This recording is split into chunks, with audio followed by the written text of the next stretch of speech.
On the eastern side of the island, in the Money Pit area, the team, following the collapse of their first caisson target, TB1, anxiously monitored the excavation of their next target, AC1.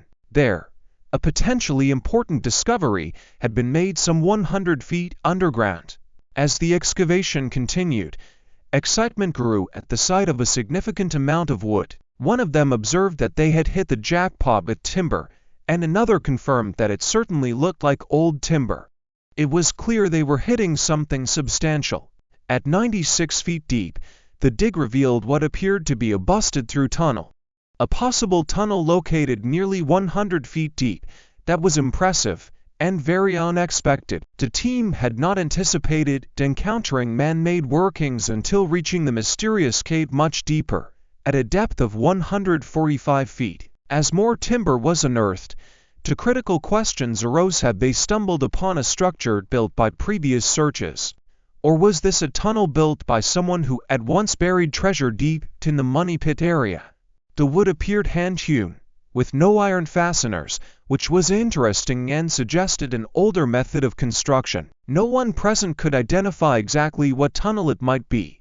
Given the characteristics of the wood, there was a strong possibility that it was extremely old. Could it be that the team had intercepted a tunnel constructed long ago to hide something of great value? And if so, might it somehow be connected to the mysterious so-called Aladdin's Cave? As the digging continued, even more wood was uncovered. A gut feeling began to settle in: this was some kind of old tunnel. Sometimes, instinct has to be trusted, and their collective instinct was hungry for treasure. Perhaps that treasure lay somewhere around this very tunnel. The excitement among the crew was palpable, especially as this would suggested a previously unknown tunnel, which could be critically important. As one of their experts once said, treasure won't materialize in solid soil, there has to be a structure associated with it. Later, near the wash table, one of the team members brought over a spike that had come out of the spoils. It was a beautiful artifact. The head of the spike stood out thick and old. One guessed it could date to the 1600s, maybe even older. It was an exciting find, bloody gorgeous, even. No one expected something like that to emerge from the tunnel spoils, especially since the tunnel wood hadn't included any fasteners. This spike must have originated from something else. There was speculation: could it have once been embedded in the side or lid of a chest?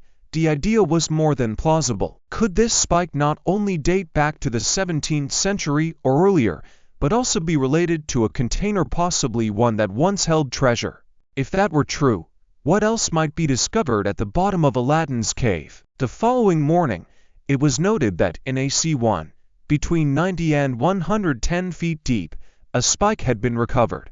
In the war room, the team convened again to meet with the metallurgical expert who had prepared a scientific report on the iron spike found the day prior inside a mysterious tunnel. The report began with results from X-rays and CT scans of the nail, showing a wood-like grain structure consistent with wrought iron. Various striking angles on the head indicated that it was a rose head. The cross-section was square, evidence that it was hand-forged, not machine-cut. The composition of the metal was minimal, but the high sulfur and phosphorus content indicated a likely English origin. Furthermore, potassium content was consistent with a charcoal-fueled furnace rather than coal. All these factors combined gave the artifact a most recent date of mid-1700s and possibly even earlier. The findings were met with amazement. Further insights were shared, referencing data from an Old English metal detectorist. There was some skepticism about how reliable that data might be, but the spike itself seemed to confirm their hopes. Though the scientific report placed it around the 1750s, there was strong belief it could easily be earlier. Thick, chunky spikes with big rose heads were known to appear throughout Europe in old cabinets, doors, and chests. The design matched typical 1600 spikes, and this one could very well have come from a treasure chest. The excitement only grew. This spike could be a critical clue, perhaps pointing to an early recovery after, or, even more exciting, the original deposit. The time frame fit well with several established theories. One possibility stood out: the presence of Sir William Fitz, The mention of the 1600s fit that timeline exactly. There had already been an incredible amount of hard-to-refute evidence suggesting that Sir William Phipps had a presence within the round feature on Lot 5. People associated with Lot 5 may have been living on the island, possibly during the original construction of the Money Pit. Now, there may be evidence that William Phipps himself deposited treasure on Oak Island, specifically within the Money Pit, back in 1687, under the direction of the English crown.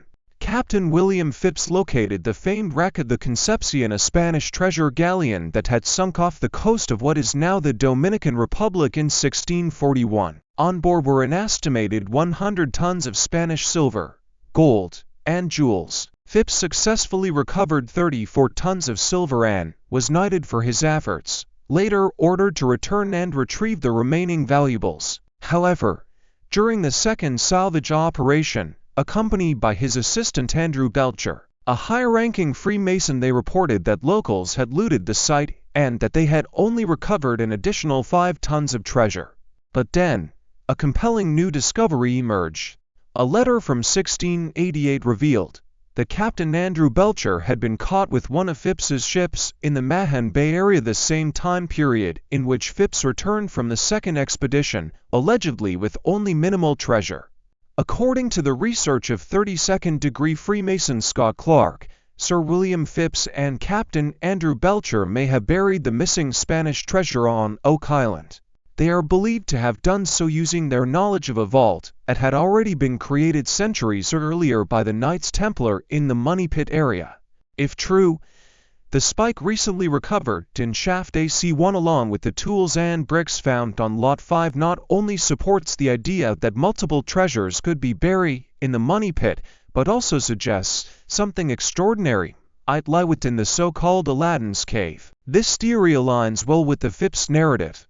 If the spike indeed dates to the 1600s, then it fits many puzzle pieces. But beyond any theory, the most significant takeaway is that the spike indicates human activity deep within the Money Pit prior to its so-called discovery in the 1700s. That is the most critical revelation.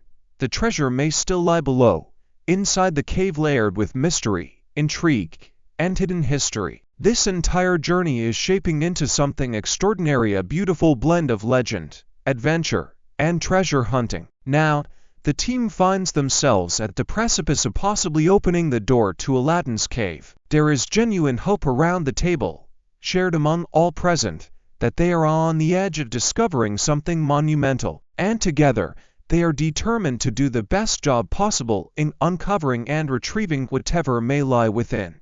The time has come to press forward. Open sesame, it's time to get out there and find it.